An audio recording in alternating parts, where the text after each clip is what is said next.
Grief-stricken son has described his woe at not being able to say goodbye to his mother who died after contracting coronavirus.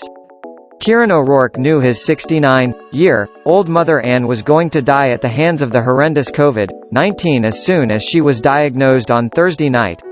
But the grandmother, of 5, died at her care home on Sunday evening. Dublin Live says, "We were told on the Thursday night that she had contracted the virus. By Saturday, her situation had gotten much worse and there was fear that she might not make it." Kieran, aged 36, said, "She passed away at 5 p.m. on Sunday. My father told my 2 sisters and I. It was so hard to lose her so soon, but the hardest part is what follows. We weren't allowed up to see her, to say our final goodbyes properly. We're able to have funeral for her and bury her, but it will be closed coffin. Now she's gone. Forever, and we're never going to see her face again. She was loved by many and loved being at home, but the service is just immediate family only and her body has to go straight from the nursing home to the church." In addition to her grandkids, Anne leaves behind 3 of her own children. Kieran is the youngest of those.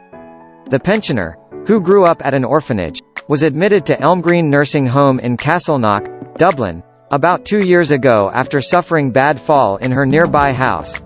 She also suffered with mental health issues and was wheelchair-bound and dependent on lots of medication.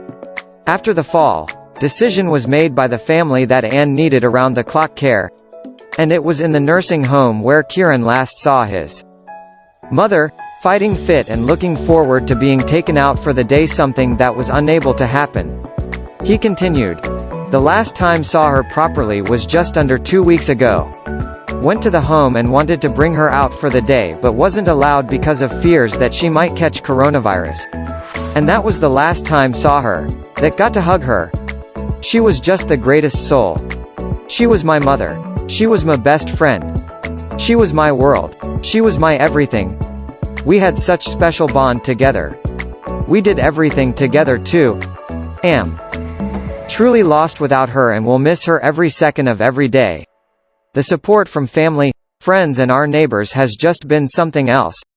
There has been surge of phone calls since the news broke and people honestly have been so supportive and caring and kind, and we can't thank them enough."